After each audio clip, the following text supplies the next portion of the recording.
started.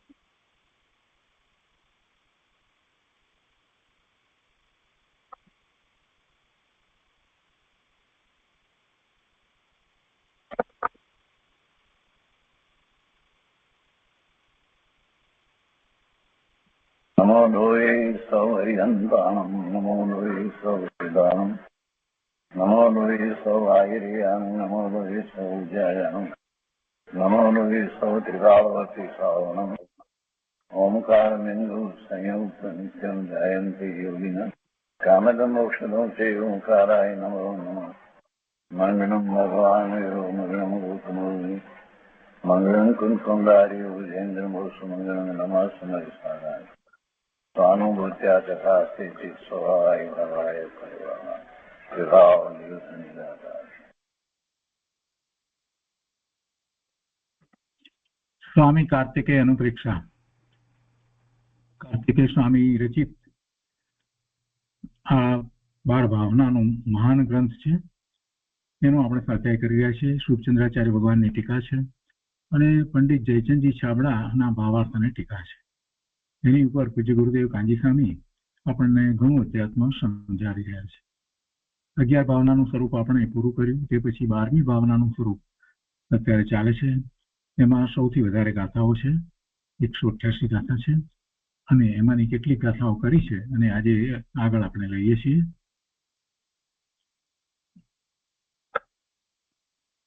અહીંયા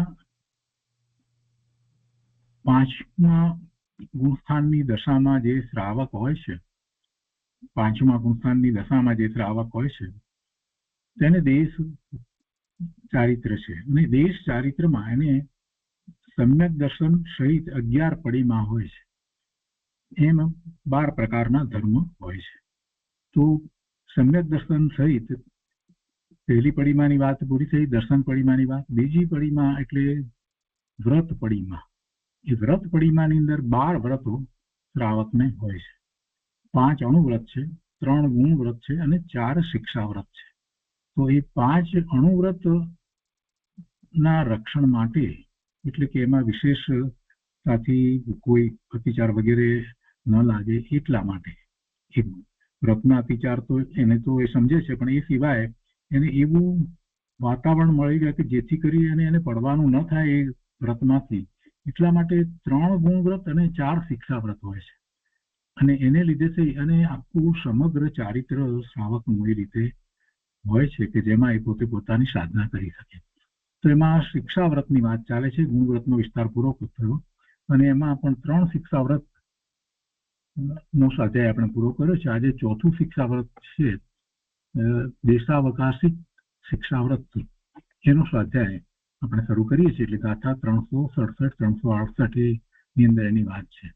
પણ આ વાત શરૂ કરતા પહેલા પૂજ્ય ગુરુદેવ કાંજી સ્વામીએ જે શ્રાવકના ધર્મોનું વર્ણન કરી અને જે વાત કરી છે, શ્રાવણ સુદ દશમ શુક્રવાર તારીખ 1/8/1952 ના દિવસે, એ વાત આપણે પહેલા લઈએ છીએ. એના પછી એ વાત આવશે. તો પ્રવચન સ્વામી કાર્તિકેય અનુપ્રેક્ષા પ્રવચન પુસ્તક ભાગ 2, એમાં પાના નંબર 151. આના ગુરુદેવ કહે છે કે આ ધર્મ અનુપ્રેક્ષા છે. તેમાં શ્રાવકના ધર્મોનું વર્ણન ચાલે છે. શ્રાવકને સમ્યક દર્શન તો પહેલા હોય, વસ્તુ સ્વરૂપ અનેકાંશે તેને ઓળખીને જે શ્રદ્ધા કરે છે તે સમ્યક દ્રષ્ટિ છે. આ અનુભવ સહિતની શ્રદ્ધાની વાત છે. અને એ વાત તો પહેલા વિસ્તારથી કહી ગયા. સમ્યક દર્શનની વાત તો પહેલા વિસ્તારથી આવી ગઈ. એ પછી આ પડીમાની વાત ચાલુ થઈ. ગુરુદેવ કહે છે કે સર્વજ્ઞ દેવ જગતમાં છે અને તે સર્વજ્ઞ દેવે જે પ્રમાણે, જે સમયે, જે પદાર્થમાં જે પરિણામ થવાનું જાણ્યું છે તે પ્રમાણે તે જ સમયે તેવા પરિણામ થાય છે. ગાથા 321, 322 ની અંદર આ વાત આવી. અને એના ઉપરથી પૂજ્ય ગુરુદેવ કાંજી સ્વામીએ આપણને ક્રમબદ્ધ પર્યાયની વાત પણ સમજાવી. ગુરુદેવ કહે છે કે જેને આવી પ્રતીત થઈ તેની દ્રષ્ટિ ફરી ગઈ. કેવી દ્રષ્ટિ થઈ? કે જે સમયે જે પદાર્થમાં જે પરિણામ થવાનું સર્વજ્ઞ પરમાત્માએ જાણ્યું છે તે પ્રમાણે તે જ સમયે તેવા પરિણામ થાય છે અને એને કોઈ ફેરવવા માટે સમર્થ નથી. જે કાળે જે ક્ષેત્રે જે વિધાનથી થવાનું હોય તે રીતે જ થાય છે. તો આવી જેને પ્રતીત થઈ તેની દ્રષ્ટિ ફરી ગઈ, એટલે કે જ્ઞાન સ્વભાવ ઉપર તેની દ્રષ્ટિ ગઈ. ભગવાનના જ્ઞાનમાં આ વાત આવી છે ને, સર્વજ્ઞ પરમાત્માના જ્ઞાનમાં આ વાત આવી છે. સર્વજ્ઞ કાંઈ એ નિયમન કરે છે એમ નહીં, પરંતુ સર્વજ્ઞના જ્ઞાનમાં આ વાત આવી છે. તો આવા સર્વજ્ઞના જ્ઞાન સ્વભાવનો જ આપણને નિર્ણય થાય છે, તો જ આપણે એમને સર્વજ્ઞને માનીએ છીએ એમ કહેવાય. સર્વજ્ઞને માનવા એટલે એનું શું કે એમની સર્વજ્ઞતાનો પણ સ્વીકાર થવો અને સર્વજ્ઞના જ્ઞાનમાં જે આવ્યું છે એનો પણ સ્વીકાર થવો.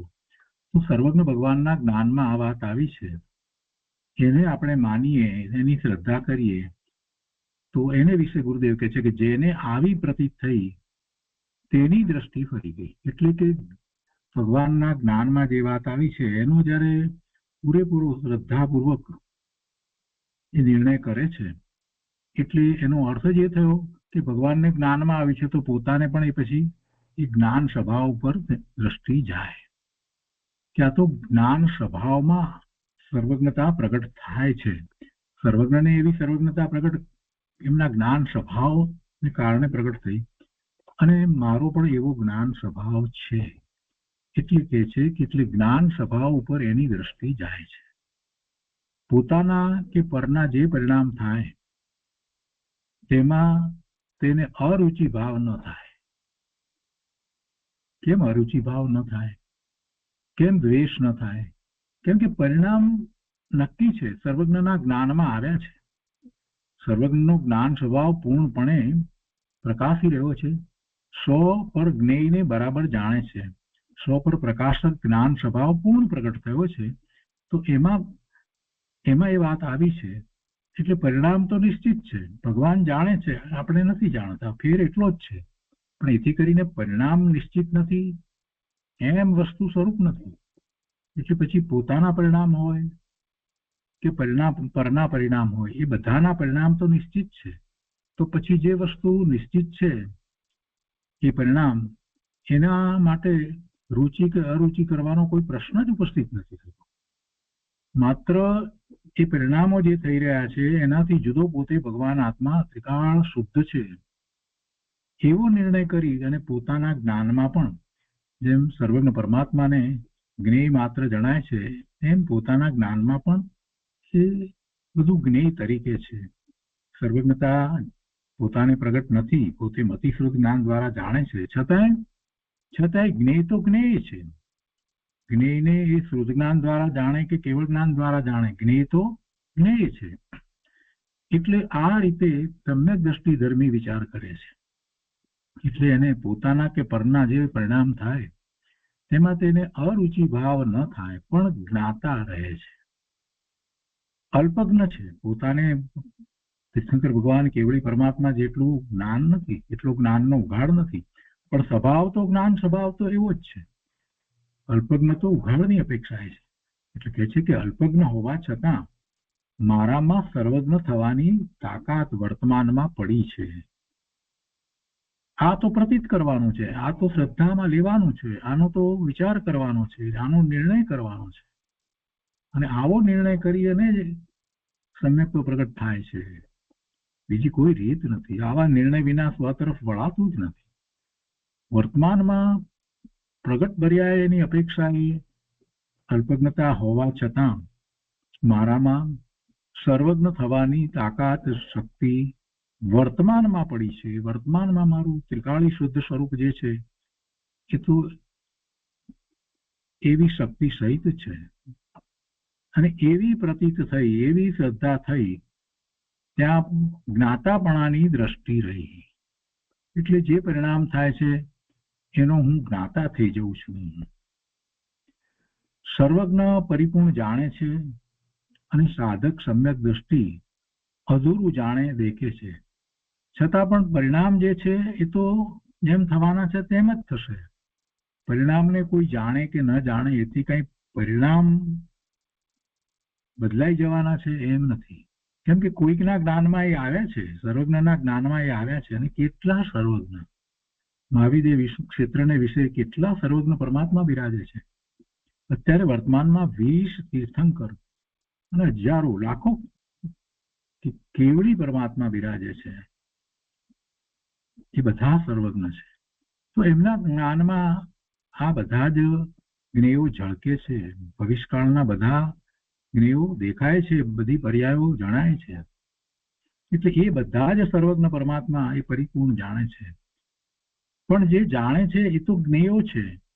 એ જગત આખાના પદાર્થોની ત્રણેય કાળની બધી પર્યાયો છે એને જાણે છે. એટલે પર્યાય તો નિશ્ચિત છે, એ જાણે છે. આપણે નથી જાણતા, ફેર આટલો જ છે. પણ એ જાણે છે તો આપણે પણ એ સ્વીકાર કરી લઈએ કે પર્યાયો નિશ્ચિત છે. એમને તો સ્વીકાર જ છે. એમને તો પ્રત્યક્ષ જ્ઞાનમાં દેખાય છે. સર્વજ્ઞ પરિપૂર્ણ જાણે છે અને સાધક સમ્યક દ્રષ્ટિ અધૂરું જાણે દેખે છે, છતાં તેને પણ જ્ઞાતાપણાની દ્રષ્ટિ છે કે જ્ઞેય જ છે. આ બધું મારા જ્ઞાનનું જ્ઞેય છે. મારા પરિણામ હોય કે બીજાના પરિણામ હોય, એ બધા પરિણામો દરેક સમયે જે થઈ રહ્યા છે એ પરિણામ આખું મારા જ્ઞાનનું જ્ઞેય છે. એ મારું સ્વરૂપ નથી, એ મારા જ્ઞાનનું જ્ઞેય છે. આવી પ્રતીતિની વાત ગુરુદેવ આજે અહીંયા કરી રહ્યા છે. જે કરવાનું છે તે આ છે. ગુરુદેવ કહે છે કે જીવો અનેકાંત વસ્તુ સ્વરૂપ છે, એટલે કે જીવ તે જીવ છે ને અજીવ નથી. જીવ જીવ છે, અજીવ નથી. અને અજીવમાં જીવ નથી, અજીવમાં ચેતના નથી, અને જીવમાં જડતા નથી, જીવમાં અજીવપણું નથી. એટલે એમ નવે તત્વોનું સ્વરૂપ પૃથક પૃથક છે. જીવ જીવ છે, અજીવ અજીવ છે. જીવ ચેતન ભાવે પરિણમે છે, અજીવ જડ ભાવે પરિણમે છે. એ જ્ઞાન કરી શકતું નથી અજીવ. તો બધા નવે નવ તત્વો પૃથક છે. આત્માના ત્રિકાળ સ્વભાવમાં એક સમયનો વિકાર નથી. આત્માનો ત્રિકાળ સ્વભાવ, ત્રણેય કાળે રહેતો સ્વભાવ એ એના અનંત ગુણના ભવનરૂપ સ્વભાવ છે. એમાં તો કોઈ વિકાર નથી. એમ અનેકાંતથી જાણીને, કેમ અનેકાંતથી એમ જાણવું પડ્યું? પ્રશ્ન થાય અહીંયા. આત્માનો ત્રિકાળ સ્વભાવ આમ છે, તેમાં અનેકાંતની વાત ક્યાં આવી? પ્રશ્ન તો થવો જોઈએ ને. નહીં થાય તો સમજાશે શું? કેમ કે વર્તમાન પર્યાયમાં એને દેખાય છે, વિકાર દેખાય છે. તો વર્તમાન પર્યાયના વિકાર તરફ દ્રષ્ટિ કરે છે તો એને એમ લાગે છે કે મને તો અત્યારે આ બધા વિકારી ભાવો થઈ રહ્યા છે. ને અહીંયા આ સ્વભાવની વાત કરે છે, એમાં તો વિકાર નથી, શુદ્ધ ભાવ કયો છે. તો કઈ રીતે? તો કે છે કે બે જુદા જુદા નયથી વિચાર કરવામાં આવે તો ખ્યાલ આવે છે. દ્રવ્યાર્થિક નય, શુદ્ધ દ્રવ્યાર્થિક નયથી જયારે વિચાર કરવામાં આવે તો દ્રવ્ય શુદ્ધ જ છે અને એના પરિણામ શુદ્ધ થઈ રહ્યા છે. અને પર્યાર્થિક નયથી વિચાર કરવામાં આવે તો પર્યાયમાં અશુદ્ધતા છે. એટલે એમ બે જુદા જુદા દ્રષ્ટિકોણથી, જુદા જુદા નયથી જાણવું, એનું નામ જ અનેકાંત છે. એટલે એ અનેકાંતથી આવા વસ્તુ સ્વરૂપનો સ્વીકાર થાય છે. અને આવી અનેકાંતમય દ્રષ્ટિ જૈન દર્શન સિવાય બીજે ક્યાંય નથી. આત્માના ત્રિકાળ સ્વભાવમાં એક સમયનો વિકાર નથી. આ દ્રવ્યાર્થિક નયથી આખી વાત એમ છે. અને પર્યાર્થિક નયથી વર્તમાનમાં પણ વિકાર છે. દરેક સમયે વિકાર નવો નવો થાય છે. પર્યાર્થિક નયથી વાત છે. એટલે એમ બંને નય દ્વારા સમજવામાં આવે. એટલે ગુરુદેવ કહે છે કે એમ અનેકાંતથી જાણી અને પછી સ્વભાવના આશ્રય સમ્યક દર્શન જ્ઞાન ચારિત્ર થાય છે. જેમાં દ્રવ્યાર્થિક નયથી, જે શુદ્ધ દ્રવ્યાર્થિક નયથી જે વિચાર કરવામાં આવ્યો, અને એમાં તો અનંત ગુણને અનુસરીને પોતાના પરિણમન થાય એનો નિર્ણય થયો અને પોતાનો એવો જ સ્વભાવ છે. એટલે ત્યાં દ્રષ્ટિ કરતા એને નિર્મળ પરિણામ સમ્યક દર્શન, સમ્યક જ્ઞાન, સમ્યક ચારિત્રના થાય છે. એ સિવાય કોઈ પરના આશ્રય થતા વિકાર ભાવથી મોક્ષ થવાનું કહેતા હોય તો તે મિથ્યા દ્રષ્ટિ છે. પરના આશ્રય થતા વિકારમાં શુભ ભાવ પણ આવે અને અશુભ ભાવ પણ આવે. તો પરના આશ્રય જે શુભ કે અશુભ ભાવ થાય એનાથી કોઈ મોક્ષ થવાનું કહેતા હોય તો તેની વાત જીનવાણીથી વિરુદ્ધ છે, એ મિથ્યા માન્યતા છે, એની દ્રષ્ટિ ખોટી છે, એની શ્રદ્ધા ખોટી છે, એ મિથ્યા દ્રષ્ટિ છે. જેણે સર્વજ્ઞ દેવને ઓળખ્યા છે, જેણે સર્વજ્ઞ પરમાત્માને જાણ્યા છે, એટલે કેવી રીતે જાણ્યા છે, ઓળખ્યા છે, એમની સર્વજ્ઞતાનો નિર્ણય કર્યો છે, પોતે એમના પુરુષાર્થનો એને નિર્ણય કર્યો છે. મને સર્વજ્ઞ પરમાત્માએ જે પ્રાપ્ત કર્યું છે એનો પણ જેને નિર્ણય થયો છે, એ જ સર્વજ્ઞ દેવને સાચી રીતે સમજે છે, જાણે છે, અને એટલે જ સર્વજ્ઞ પ્રત્યે ભક્તિભાવ, અહોભાવ થાય છે. એટલે જેને સર્વજ્ઞ દેવને જે ઓળખ્યા છે, સર્વજ્ઞે કહેલું અનેકાંત વસ્તુ સ્વરૂપ જાણ્યું છે, એને જીનવાણીનું મહાત્મા પણ આવ્યું છે, તો એવા સમ્યક દ્રષ્ટિ જીવને પછી શુદ્ધતા વધતા વ્રત હોય છે. શુદ્ધિની વૃદ્ધિ થતા પછી આગળ જતા એને વ્રત હોય છે, એટલે ચોથા ગુણસ્થાનથી આગળ વધે છે તો એને એવી દશા હોય છે. સનાતન જૈન પરંપરા સિવાય બીજાને જે માને તે જીવ તો મૂંઢ છે, અને ધર્મી જીવ જૈન પરંપરા સિવાય બીજાને માને નહીં. એટલે પરંપરા દ્વારા ગુરુદેવને કહેવું એમ છે કે પહેલા સમ્યક દર્શન હોય અને પછી વ્રત હોય, પછી શુદ્ધતા વધતા એને વ્રત હોય છે, બાહ્યમાં વ્રત હોય છે, અંતરંગ દશા એની વધારે ને વધારે ઊંચી થતી જાય છે, શુદ્ધિની વૃદ્ધિ હોય છે. આવું વસ્તુ સ્વરૂપ છે. એને બદલે કોઈ સીધે સીધા વ્રત અંગીકાર કરવા અને ધર્મ માનતા હોય તો એ વાત બરાબર નથી, એ જૈન દર્શનની પરંપરા નથી. એટલે એ વાત કરતા ગુરુદેવ કહે છે કે સનાતન જૈન પરંપરા સિવાય બીજાને જે માને તે જીવ તો મૂંઢ છે. ધર્મી જીવ, સમ્યક દ્રષ્ટિ જીવ જૈન પરંપરા સિવાય બીજાને માને નહીં. હવે છે કે મોક્ષ માર્ગ પ્રકાશક પુષ્ટ 13 કહે છે, પાના નંબર 13 ઉપર કહે છે કે કોઈ સત્યાર્થ પદોના સમૂહ રૂપ જૈન શાસ્ત્રોમાં અસત્યાર્થ પદ મેળવે, એટલે સાચી વસ્તુ જે જૈન દર્શનની જે છે, આગમની વાત જે સત્ય છે, એની અંદર પોતાની કલ્પનાથી કોઈક વસ્તુ અંદર ઉમેરે, મેળવે, ભેળવે. પરંતુ જૈન શાસ્ત્રના પદોમાં તો કસાય મટાડવાનું અથવા લૌકિક કાર્ય ઘટાડવા પ્રયોજન હોય છે. હવે એની અંદર પેલો કોઈક બીજી રીતે વસ્તુ મેળવે, ભેળવે અને એમાં એ લૌકિક કાર્ય અથવા તો કોઈ વિધાન વિધિને અંદર ઉમેરી દે છે, એ વાત બરાબર હોય નહીં. અને એને કોણ ઓળખે? એને કોણ ઓળખે? સાચું સમ્યક દ્રષ્ટિ તો તરત એને ઓળખી જાય છે. પણ એવું જે કરે છે એને માટે પંડિત ટોડરમલજી એ બહુ કડક શબ્દનો પ્રયોગ કર્યો છે. કે છે કે કોઈ સત્યાર્થ પદોના સમૂહરૂપ જૈન શાસ્ત્રોમાં, સત્યાર્થ પદોનો સમૂહ એવા જૈન શાસ્ત્રો, એવી જીનવાણી, એવા આગમો, એમાં અસત્યાર્થ પદ મેળવે, અંદર ઉમેરે, પરંતુ જૈન શાસ્ત્રના પદોમાં તો કસાય મટાડવાનું અથવા લૌકિક કાર્યો ઘટાડવાનું પ્રયોજન હોય છે. હવે એ મેળવનાર જે છે એને પંડિતજી કહે છે કે એ પાપીએ એને મેળવ્યા ને, અસત્યાર્થ પદની અંદર ઉમેર્યા ને, એટલે કહે છે કે એ પાપીએ તેમાં જે અસત્યાર્થ પદ મેળવ્યા છે તેમાં કસાય પોષવાનું અથવા તો લૌકિક કાર્ય સાધવાનું પ્રયોજન છે. એમાં એવી વાત આવે, એની દ્રષ્ટિ એવી હોય એટલે એવી વાત અંદર ઉમેરે, શુભ ભાવની વગેરેની, કોઈ કાર્યોની, બધા શુભ કાર્યોની, એવી પ્રકારની વાત અંદર એ ઉમેરે. તો એ પ્રમાણે એનું પ્રયોજન જે છે ને, એમાં તો આ જાતની બધી વાત આવતી હોય.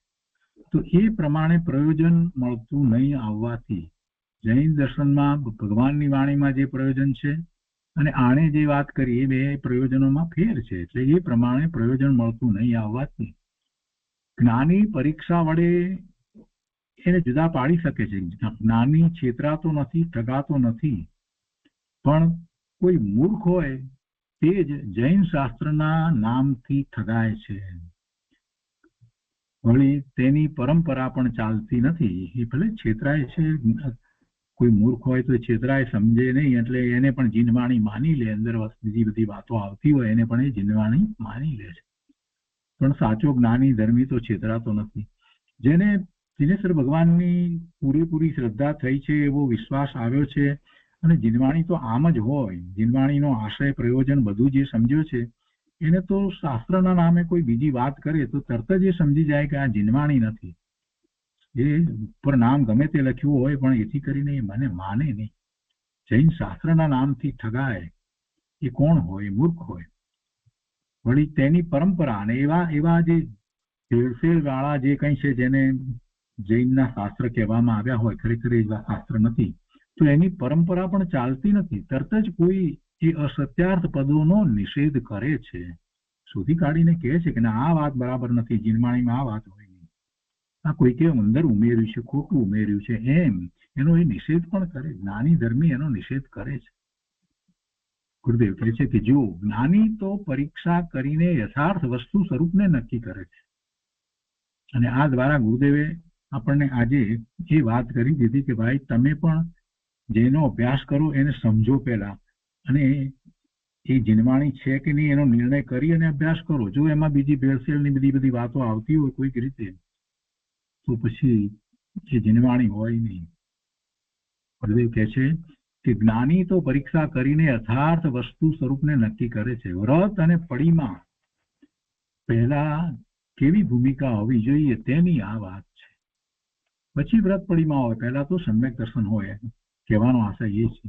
એમને વ્રત ને પડીમાને એમ લઈ લે એમ હોતું નથી. સમ્યક દર્શન વિના એ વ્રત પડીમાં સાચા હોતા નથી.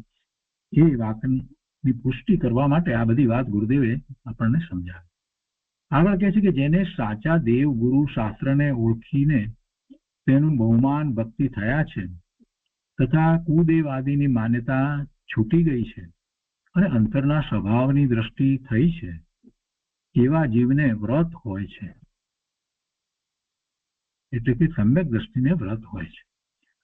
કુદેવ કુગુરુ કુશાસ્ત્ર કોણ અને સાચા દેવ ગુરુ શાસ્ત્ર કેવા હોય તેને ઓળખીને કુદેવાદીને છોડે અને સાચા દેવ ગુરુ શાસ્ત્રને આદરે, એટલે કે એનો આદર કરી અને એ જે કહે છે તેની સમજપૂર્વક શ્રદ્ધા કરે તો નિમિત્ત વચ્ચેનું ભેદ જ્ઞાન થયું કહેવાય. નિમિત્ત વચ્ચેનું ભેદ જ્ઞાન થયું એટલે શું? કે પેલા કુદેવ કુગુરુ કુશાસ્ત્ર એ પણ નિમિત્ત થાય છે અને સાચા દેવ ગુરુ શાસ્ત્ર છે એ પણ નિમિત્ત થાય છે. એટલે એ ખરેખર કઈ જીવને ધર્મ પમાડી દે છે એમ નથી. જીવ ધર્મ પામે છે તો નિમિત્ત તરીકે સાચા દેવ ગુરુ અને શાસ્ત્ર હોય, પણ પેલા ખોટા દેવ ગુરુ અને શાસ્ત્ર એ નિમિત્ત જેને હોય એને ધર્મ હોય નહીં. એટલે પહેલું તો આ નિમિત્ત વચ્ચેનું ભેદ જ્ઞાન થયું. પેલા નિમિત્ત જે છે તે બરાબર નથી અને આ નિમિત્ત જે છે સાચા દેવ ગુરુ શાસ્ત્ર એટલે એ નિમિત્ત બરાબર છે, એ ઉચિત નિમિત્ત છે. એટલે એ નિમિત્ત વચ્ચેનું ભેદ જ્ઞાન થયું, સાચા અને ખોટા દેવગુરુ શાસ્ત્ર.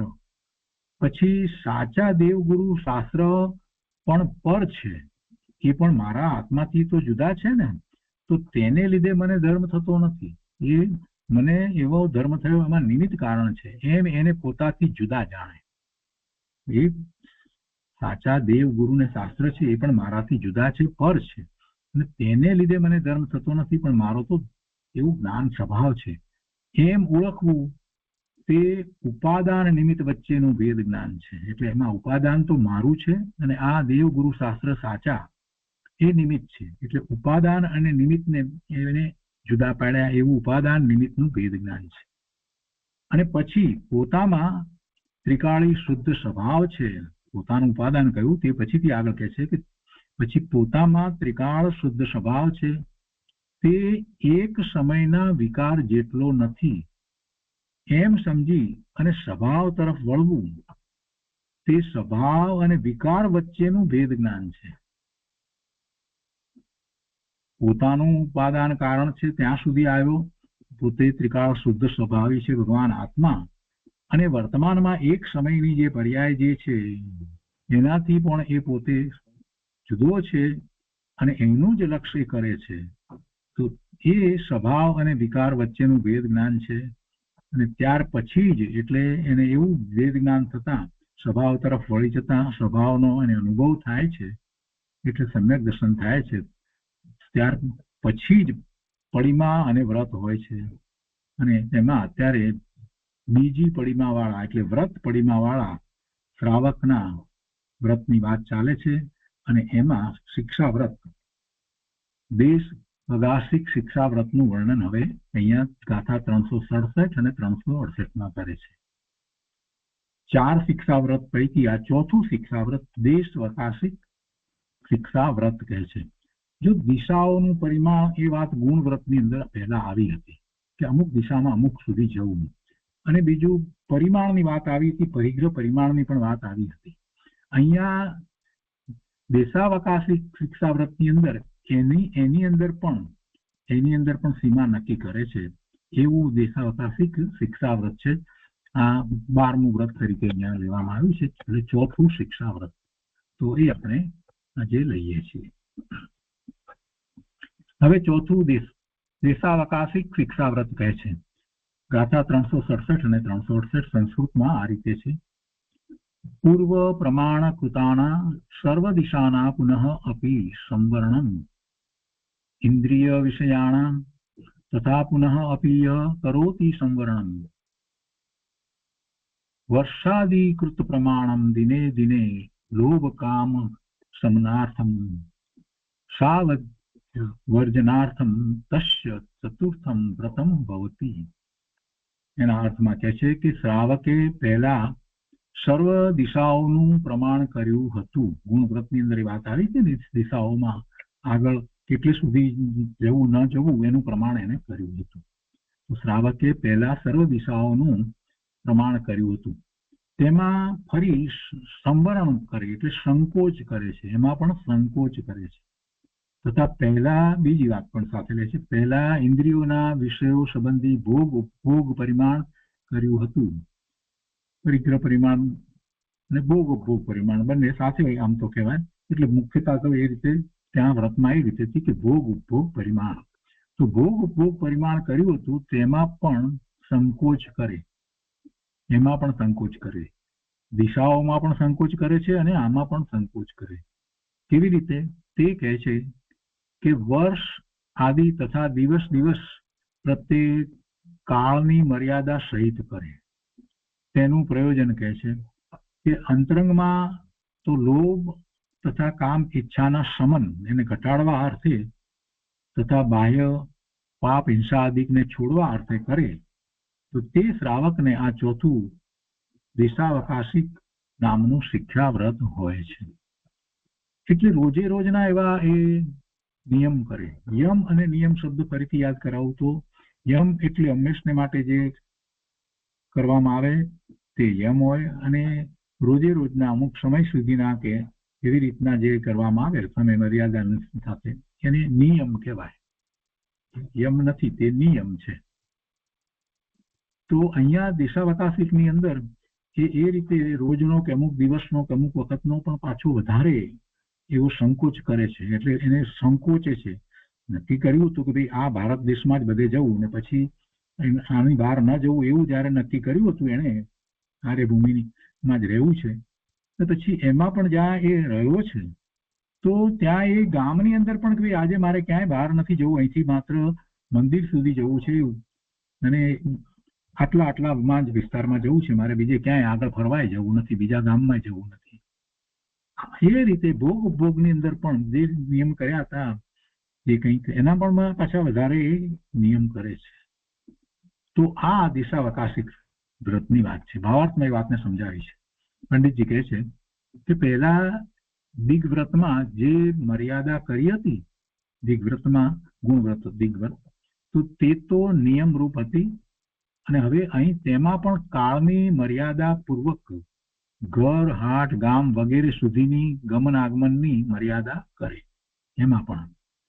તથા ભોગ ઉપભોગ વ્રતમાં પણ પહેલા યમરૂપ એટલે હંમેશને માટે કેટલીક વસ્તુની મર્યાદા કરી હતી ને, એટલે યમરૂપ ઇન્દ્રિય વિષયોની મર્યાદા કરી હતી. તો તેમાં પણ કાળની મર્યાદા પૂર્વક નિયમ કરે કે આજે આટલું, આજે આ, એ રીતે. અહીં 17 નિયમ કયા છે તેને પાલન કરે. પ્રતિદિન મર્યાદા કર્યા કરે. પ્રતિદિન મર્યાદા કર્યા કરે એટલે એને નિયમ કહેવાય. જો નિયમનો અર્થ ભૂલાઈ જતો હોય ને તો એક વસ્તુ યાદ રાખવી કે નિયમ એટલે રોજ જે કરવામાં આવે તે, નિયમ બે જુદા પાડીએ. જે યમ નથી તે નિયમ છે. યમ શું છે? તો કે હંમેશને માટે જે કરવામાં આવ્યા છે, હંમેશને માટે જે કંઈ પોતે વ્રત વગેરે કાંઈ પણ લઈ લીધા છે એ યમ છે. એ યમ છે. જેમ કે આપણે માંસાહાર માટે યમ, ક્યારેય માંસાહાર આપણે કરીએ નહીં, હિંસા કરીએ નહીં, આ બધા માટે આપણે યમ છે. તો એ યમ કહેવાય. અને રોજે રોજ આપણે નિયમ કરીએ કે ભાઈ આજે લીલોતરી નથી ખાવી, કોઈ પણ પ્રકારની હિંસા, આપણને હિંસાનો ત્યાગ છે, પણ છતાં પણ એમાં દોષ આવે છે. ત્રસ હિંસાનો આપણને ત્યાગ એમ છે, પણ એમાં પણ દોષ આવે છે. તો એ દોષને પણ વધારે દૂર કરવાને માટે અને વિશેષતાથી કંઈક વધારે એ તરફનું આપણું લક્ષ્ય થયું છે, તો આપણે આજે કંઈક એવા વિશેષ નિયમ કરીએ કે જેથી એમાં કોઈ પણ પ્રકારે હિંસા થાય નહીં. એટલે જવા આવવામાં, ચાલવા, ઉઠવા, બેસવામાં બધાની અંદર આપણે મર્યાદા કરી નાખીએ. કારણ વગરના ફરવા ન જઈએ, કાર ચલાવીએ નહીં, આ બધું જયારે નિયમ કરીએ કે ભાઈ આજે 14 છે કે આમ છે, તો આજે આપણે કાંઈ બીજું કાર્ય કરવું નથી. લોકો કરે છે એ રીતે કે ભાઈ ચાલો આજે આપણે કપડાં પણ ધોવા નથી, આજે શાક સમારવું નથી. આ બધું જે કરવામાં આવે છે એની પાછળનું આ એવો નિયમ, એ દિવસ પૂરતો એ નિયમ કહેવાય. તો આવું જે સાધક હોય છે એને એમ હોય છે, એને અંતરમાં ભાવ પડ્યો છે કે મારા નિમિત્તે કોઈ હિંસા ન થાય, મારા નિમિત્તે કોઈ હિંસા ન થાય. એ એમ નથી કહેતો કે કોઈ જીવને હું મારી નથી શકતો, એ તો એના કારણે મરવાનો હતો તો મર્યો, એનું આયુષ્ય નહોતું તો મર્યો, એમ એ વાત, નિશ્ચયની વાત ત્યાં મૂકતો નથી. કેમ કે એમ કરી અને એ તો પોતે પોતાના દોષ ને ગોપવે છે, એટલે એમ એ નથી કરતો, પણ એ સમજે છે કે છે તો એમ વસ્તુ સ્વરૂપ, પણ છતાંય પોતાને જે ભાવ છે એનું મહત્વ છે. પોતાને એવો દયાનો ભાવ, એવો કરુણાનો ભાવ અંદરમાંથી આવે બીજા જીવો પ્રત્યે કરી. આ જીવોએ તો બિચારાએ કાંઈ પ્રાપ્ત કર્યું નથી, આ બધા નાના જીવો, આ બધા બિચારા ક્યારેય એમાંથી છૂટે. આવો જે ભાવ આવે છે એને પછી સહજ રીતે મર્યાદા, એવા નિયમો નક્કી થઈ જાય છે. એ વાત અહીંયા કરવામાં આવી છે, એને એનું આ મહત્વ છે. તો શું કહે છે અહીંયા કે ભોગ ઉપભોગ વ્રતમાં પણ પહેલા યમરૂપ ઇન્દ્રિયો વિષયોની મર્યાદા કરી હતી, તેમાં પણ હવે કાળની મર્યાદા પૂર્વક આજના દિવસ માટે, 2 દિવસ માટે વગેરે તો મર્યાદા પૂર્વક નિયમ કરે. અહીં 17 નિયમ કયા છે તેને પાલન કરે. પ્રતિદિન મર્યાદા કર્યા કરે, પ્રતિદિન રોજ કાંઈક ને કાંઈક મર્યાદા કર્યા કરે. આથી શું થાય? લાભ બીજો પણ થાય કે લોભ, તૃષ્ણા, વાંછાનો સંકોચ થાય છે, એ પણ ઘટતા જાય છે. લોભ પણ ઘટે, તૃષ્ણા, ઈચ્છાઓ પણ ઘટતી જાય છે, એટલે વિકલ્પો પણ પછી ઘટે. તથા બાહ્ય હિંસા આદિ પાપોની પણ હાનિ થાય છે, એટલે પાપ થતા નથી, પાપ પણ નથી થતા, એ પણ ઘટી જાય છે.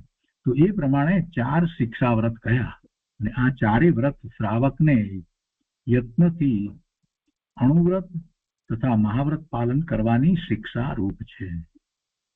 તો આ 12મું વ્રત જે છે એની ઉપર પૂજ્ય ગુરુદેવ કાંજી સ્વામીએ જે વિસ્તાર કર્યો છે તે આપણે લઈએ. તો ગાથા 367 અને 368 ઉપર ગુરુદેવ વિસ્તાર કરે છે. અહીંયા અર્થથી શરૂ કરીને આપણે લઈએ છીએ.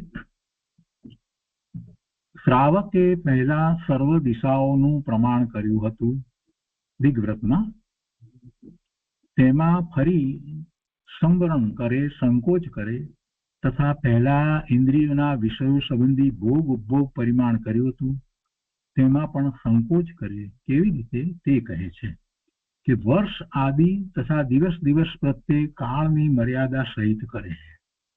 1 વર્ષ માટે, 6 મહિના માટે, 15 દિવસ માટે, અઠવાડિયા માટે 1 દિવસ, અથવા તો રોજે રોજ જે રીતે કરે તે રીતે.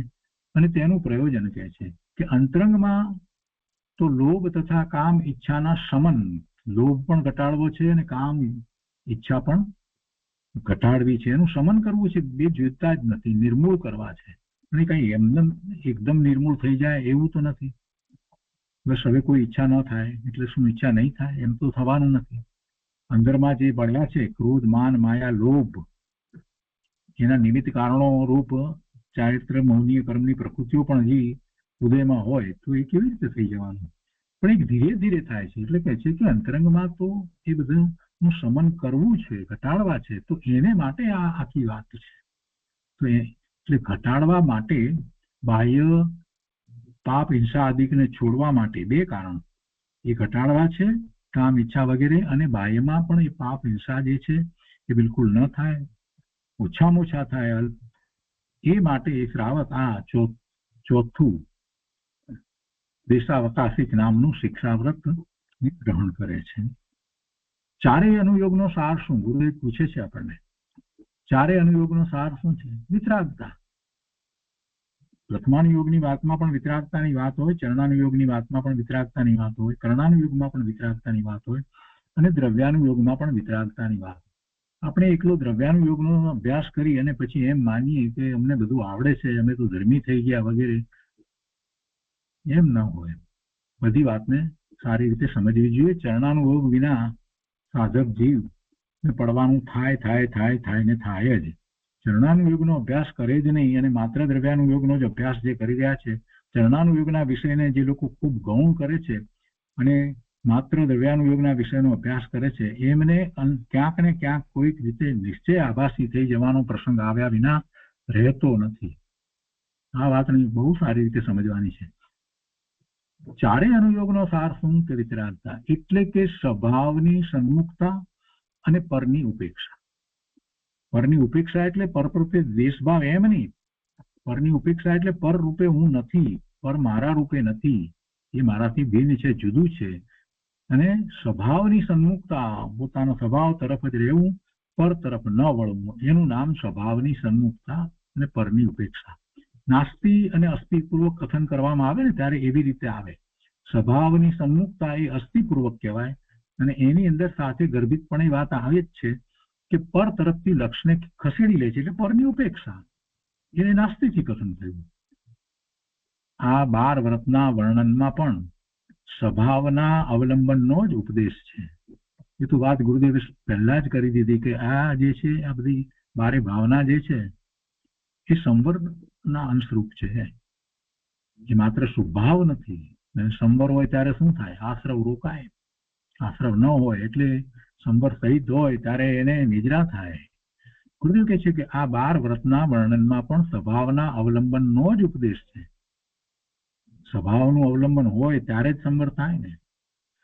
સ્વભાવનું અવલંબન લેતા શુદ્ધતા વધે અને રાગ તૂટે, તે અનુસાર વ્રત પડીમાં વગેરે હોય છે.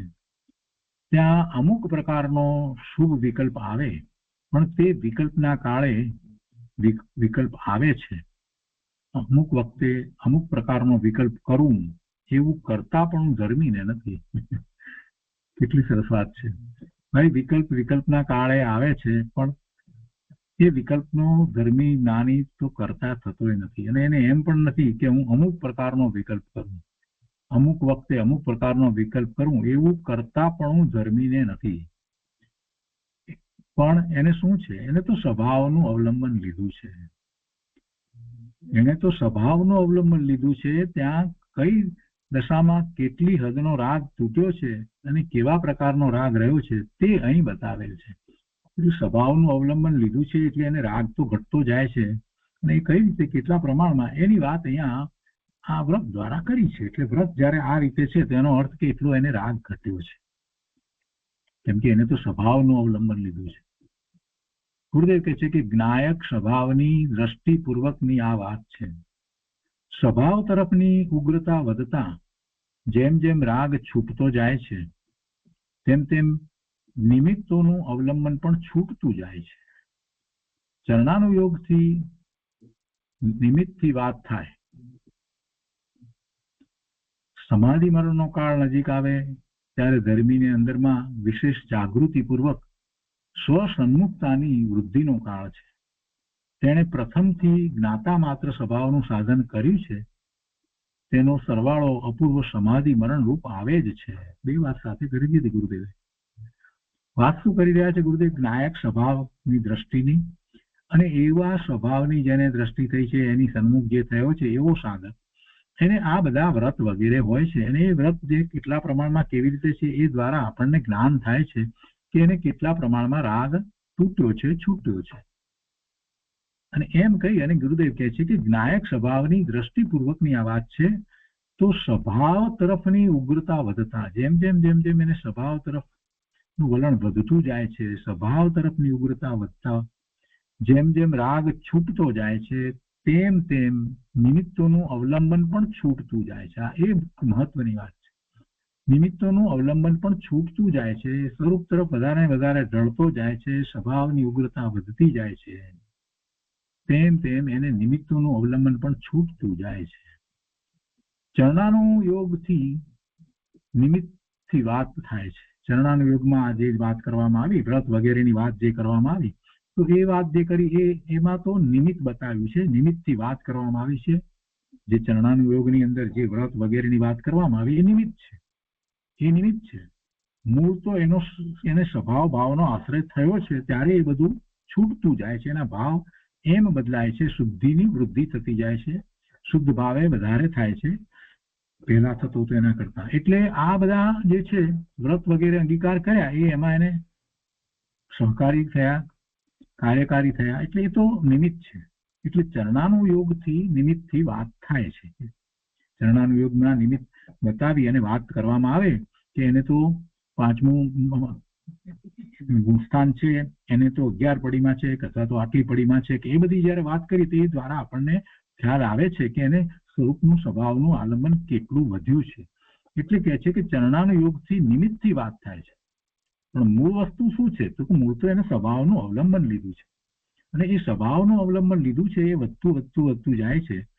અને જ્યારે એને મરણનો કાળ નજીક આવે છે ત્યારે એ સમાધિ મરણ કરે છે. તો સમાધિ મરણનો કાળ નજીક આવે ત્યારે ધર્મી જીવને અંદરમાં વિશેષ જાગૃતિપૂર્વક સ્વસન્મુખતાની વૃદ્ધિનો કાળ છે. સ્વસન્મુખતાની વૃદ્ધિ થતી જાય છે. એટલે પછી એ સલ્લેખના વ્રત લે છે. કહેવાનો આશય તો પછી એ છે.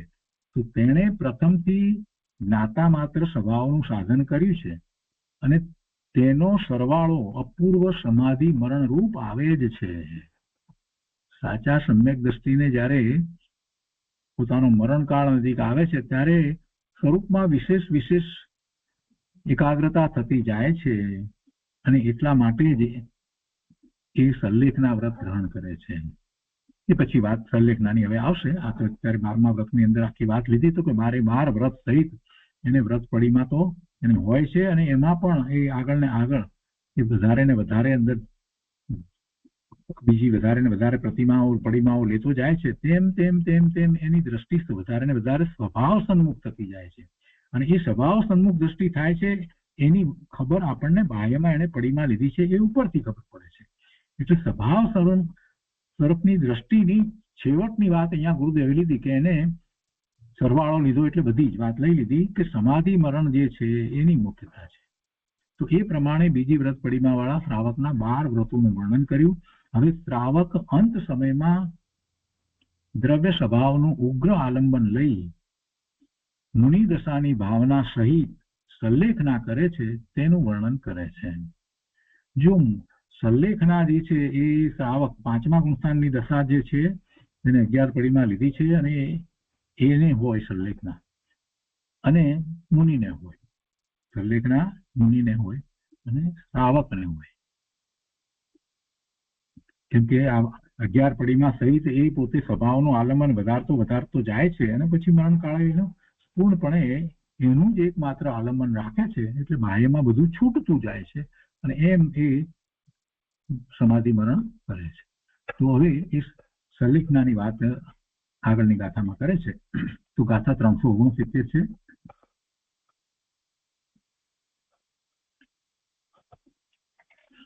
તો આ 12 વ્રતની વાત અહીંયા પૂરી થઈ. હવે અંત સલ્લેખના સંક્ષેપમાં કહે છે. ગાથા 361. દ્વાદશ વ્રતૈ યુક્તઃ યહ સલ્લેખના કરોતિ ઉપશાંતઃ સ સુરસૌખ્યમ પ્રાપ્ય ક્રમેણ સૌખ્યમ પરમ લભતે. જો કેટલી સરસ રીતે વાત મૂકી કે ભાઈ એમને સલ્લેખના કઈ નથી થતા. દ્વાદશ વ્રતૈ યુક્ત એમ કહ્યું ને, એટલે કહે છે કે જે શ્રાવક 12 વ્રતો સહિત અંત સમયે ઉપશમ ભાવોથી યુક્ત થઈ સલ્લેખના કરે છે તે સ્વર્ગના સુખ પામી અનુક્રમથી ઉત્કૃષ્ટ સુખ જે મોક્ષ સુખ તેને પ્રાપ્ત થાય છે. કેમ કે એ સલ્લેખના વ્રત કરે છે એટલે પુણ્ય પણ સાથે બંધ પડે છે, એટલે સ્વર્ગના સુખ પામે છે એ વાત લીધી, પણ મૂળ વાત તો આ છે કે અનુક્રમથી એટલે પછી આગળ વધતા વધતા ઉત્કૃષ્ટ સુખ જે મોક્ષ સુખ તેને પ્રાપ્ત થાય છે. ભાવાર્થમાં કહે છે કે કસાયો અને કાયાની ક્ષીણતા કરવી તેને સલ્લેખના કહે છે. કસાયો અને કાયાની ક્ષીણતા કરવી તેને સલ્લેખના કહે છે. કેવી રીતે? તો કે છે કે ત્યાં શ્રાવક 12 વ્રતોના પાલન સહિત પાછળથી મરણ સમય જાણતા એને ખ્યાલ આવે છે કે હવે તો મારી પાસે વધારે સમય નથી એવો ખ્યાલ આવે છે, તો પાછળથી મરણ સમય જાણતા પ્રથમ સાવધાન થઈ સર્વ વસ્તુ પ્રત્યેનું મમત્વ છોડી કસાયોને ક્ષીણ કરી ઉપશમ ભાવ રૂપ મંદ કસાઈ થાય. સૌથી પહેલું તો આ કરે, સર્વ વસ્તુ પ્રત્યેનું મમત્વ છોડી. કેમ કે હજી શ્રાવક છે, મુનિ ન થયો હોય એને માટે એની વાત લીધી છે. અહીંયા તો શ્રાવકના વ્રતની વાતમાં સલ્લેખના વ્રત લીધું છે ને, પણ મુનિને તો હોય છે, મુનિ તો બધું છોડીને નીકળ્યા છે તો લે છે એવી સલ્લેખના. અહીંયા કે છે કે સર્વ વસ્તુ પ્રત્યેનું મમત્વ છોડી. કેવી રીતે છોડે? અંતરંગમાં એવું ચિંતન કરતો જાય છે અને છોડતો જાય છે. સર્વ વસ્તુ પ્રત્યેનું મમત્વ છોડી કસાયોને ક્ષીણ કરી ઉપશમ ભાવ રૂપ મંદ કસાઈ થાય તથા કાયાને અનુક્રમથી અનશન, ગુણોદર, નિરસ આદિ તપોથી ક્ષીણ કરે. હવે એમાં પણ અનુક્રમથી કરતો જાય છે. કાયાને એમને કઈ ક્ષીણ કરી નાખવી, એમને કરી નાખવું એમ કઈ નથી કરતો. તો શું કરે છે? અનુક્રમથી અનશન, ઉપવાસ કરે અથવા તો ઓછું ખાય, ગુણોદરી તપ કરે છે, અથવા તો નિરસ આદિ તપો એટલે જે આંબીલ વગેરે જે કરવામાં આવે છે તો જેની અંદર રસોનો ત્યાગ કરતો જાય. એટલું આંબીલ એમ જ નહીં પણ બીજા બધા રસ પણ એ રીતે છોડતો જાય, પદાર્થોને છોડતો જાય, ઓછું ખાતો જાય, પછી તો ઉપવાસ પણ કરતો જાય. એમ એટલે બધું છે અનુક્રમથી અનશન, ગુણોદર, નિરસ આદિ તપોથી કાયાને એ રીતે ક્ષીણ કરે. તથા એ પ્રમાણે કાયાને ક્ષીણ કરે તો શરીરમાં મળમૂત્રના નિમિત્તથી જે રોગ થાય છે તે ન થાય, અંત સમયમાં અસાવધાનતા ન થાય. પણ મૂળ વાત તો પહેલા આ કરી કે 12 વ્રતોના પાલન સહિત છે અને એને સર્વ વસ્તુઓ પ્રત્યેનું મમત્વ છોડ્યું છે, કસાયોને ક્ષીણ કર્યા છે, ઉપશમ ભાવ રૂપ મંદ કસાઈ થાય છે, એ મૂળ વસ્તુ છે. સાથે શરીરમાં આ રીતે કરે છે તો શરીરમાં મળમૂત્રના નિમિત્તથી જે રોગ થાય છે તે ન થાય, અંત સમયમાં અસાવધાનતા ન થાય. કેમ કે આ બધું ન કર્યું અને અચાનક જ પછી કંઈક થાય અંત સમયે તો એને દુઃખ લાગે. તો પણ આ એ કરતો આવ્યો હોય ને એટલે ભૂખ વગેરે, તૃષા વગેરે એ બધું એને સહન થતું આવ્યું હોય એટલે એને લીધે થઈ અને એ અંત સમયની અંદર અસાવધાન ન થાય. તો એ પ્રમાણે સલ્લેખ ના કરી અંત સમયે સાવધાન બની પોતાના સ્વરૂપમાં અથવા અનંત સિદ્ધ પરમેષ્ઠીના સ્વરૂપ ચિંતવનમાં લીન થઈ વ્રત રૂપ, સંવર રૂપ પરિણામ સહિત બન્યો થકો પર્યાયને છોડે તો તે સ્વર્ગ સુખને પ્રાપ્ત થાય છે. અને ત્યાં પણ આ જ વાંછા રહે છે કે મનુષ્ય થઈ વ્રત પાલન કરવું, એ વાંછા પછી એમ જ રહે છે. તો એ પ્રમાણે અનુક્રમથી મોક્ષ સુખની પ્રાપ્તિ થાય છે. તો આ 369 જે છે, 361 નહીં પરંતુ 368 સુધી ગાથા પૂરી કરી અને 369 છે એની અંદર સલ્લેખનાની વાત કરી. તો 369 ગાથા ઉપર પૂજ્ય ગુરુદેવ કાંજી સ્વામીએ જે વિસ્તાર કર્યો છે તે આપણે જરા જોઈએ છીએ. અહીંયા અર્થમાં કહે છે કે જે શ્રાવક 12 વ્રતો સહિત અંત સમયે ઉપશમ ભાવોથી યુક્ત થઈ સલ્લેખના કરે છે તે સ્વર્ગના સુખ પામી અનુક્રમથી ઉત્કૃષ્ટ સુખ જે મોક્ષ સુખ તેને પ્રાપ્ત થાય છે. ગુરુદેવ કહે છે કે જેણે નિશાન તાકી લક્ષ્યને વિંધવાનો અભ્યાસ કર્યો હોય તે ટાણા આવે શત્રુને જીતી શકે, પણ હાથમાં હથિયાર ઝાલતા ના આવડે તે રણમાં જઈ શું કરશે? કેટલું સરસ ઉદાહરણ આપ્યું છે. તેમ શ્રાવક દશામાં જેને ઉત્કૃષ્ટ સ્વભાવની ભાવના ભાવી છે, પોતાના ઉત્કૃષ્ટ સ્વભાવની ભાવના ભાવી છે ગુણીને ગુણની એકતાનું જોડાણ કર્યું છે. ગુણ ગુણીનો ભેદ એને રહ્યો નથી. તેને દેહ છોડવાના ટાણા આવે ત્યારે તે પરમ શાંત રસમાં ઝૂલતા અને જ્ઞાન ધ્યાનમાં રમણતાપૂર્વક જાગૃતિમાં દેહ છોડે છે અને મોહ શત્રુને હણે છે. જાગૃતિમાં દેહ છોડે છે. કેવી રીતે છોડે છે? જ્ઞાન ધ્યાનમાં રમણતાપૂર્વક. કોઈ કહે કે જેને ઘણું કાળ જ્ઞાન વૈરાગ્યનો અભ્યાસ હોય તેને શાંતિપૂર્વક મરણ થાય તો તેવો કોઈ નિયમ નથી. જ્ઞાન વૈરાગ્યનો કીધું ને અહીંયા, વૈરાગ્યનો એને અભ્યાસ હોય તો તેને શાંતિપૂર્વક મરણ થાય તો તેવો કોઈ નિયમ નથી. પણ મૂળ વાત તો શું છે કે સ્વરૂપની જેટલી દ્રષ્ટિ થઈ છે, જે પ્રમાણે સ્વરૂપમાં જાગૃતિ વર્તે છે એ પ્રમાણે એ દેહને છોડે છે.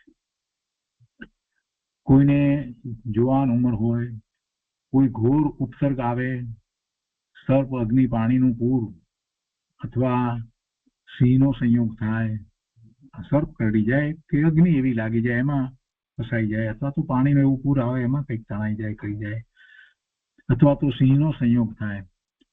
દેહની સ્થિતિ આ કાળે આમ જ હોય એમ વિચારી એવું જયારે થાય ત્યારે દેહ છોડવાનો પ્રસંગ આવે, મૃત્યુ સામે દેખાય ત્યારે એ એમ વિચાર કરે કે દેહ છે, દેહની સ્થિતિ આ કાળે આમ જ હોય, આ દેહ છૂટવાનો સમય થયો છે એટલે જ આ બધું થઈ રહ્યું છે. આવા ઉપસર્ગ કે આ બધું જે નિમિત્તો જે છે એવા આવી રહ્યા છે, સર્પ કરડે વગેરે આ તે થાય તો એ સમજે, જ્ઞાની ધર્મી છે ને એટલે સમજે છે કે દેહની સ્થિતિ આ કાળે આમ જ થવાની છે એટલે થઈ રહી છે. એમ વિચારી એ બાહ્ય લક્ષ છોડી કે જે ભડાક અંદર સમાય શાંતિનો, તરત જ અંદર તરફ વળી જાય, શાંતિનો અનુભવ કરે છે. કંઈ કરવું પડતું નથી. પણ તે કાળે ધર્મી જીવને અંતર્મુખ આરાધનાનો સરવાળો છે. તેને જ્ઞાતા દ્રષ્ટાપણાની પ્રસન્નતાપૂર્વક દેહ છોડવાનો એવો જ કાળ નિયત છે એટલે એને સમાધિ મરણ થાય છે. જ્ઞાતા દ્રષ્ટાપણાની પ્રસન્નતાપૂર્વક દેહ છોડવાનો એવો જ કાળ નિયત છે, એને સમાધિ મરણ થાય છે. પાંચે સંભાયપૂર્વક સમાધિ મરણ થાય છે. નિર્વિકલ્પ અનુભવ હોય તો દેહના સંયોગનો ખ્યાલ પણ ન હોય. દેહ સહિત હું છું એ વાત પણ પછી તો યાદ આવતી નથી. નિર્વિકલ્પ અનુભવ હોય તો દેહના સંયોગનો ખ્યાલ પણ ન હોય. ભૂમિકા યોગ્ય ઉપશમ ભાવ હોય. અર્થમાં કહે છે કે ભાન સહિત શ્રાવક છે તે 12 વ્રતો સહિત અંત સમયે ઉપશમ ભાવો સહિત થઈ અંદરમાં સ્વભાવ સન્મુખતામાં વિશેષ ઉત્સાહરૂપ સંલેખના કરે છે. તે કસાયને કૃશ કરી શાંતિ જ વધારે છે, છતાં કંઈ રાગ રહ્યો તેથી સ્વર્ગના સુખ પામી અનુક્રમથી ઉત્કૃષ્ટ સુખ મોક્ષ સુખને પામે છે. ગુરુદેવ આગળ ભાવાર્થની અંદર વધારે વિસ્તારપૂર્વક વાત કરે છે અને એ વિસ્તાર જે છે તે આપણે આવતા સ્વાધ્યાયમાં લઈશું. બહુ સરસ વાત છે, એક એક વાતને સમજવા જેવી છે, અંતરમાં ઉતારવા જેવી છે. તો આજનો સ્વાધ્યાય આપણે અહીંયા સુધી રાખીએ છીએ.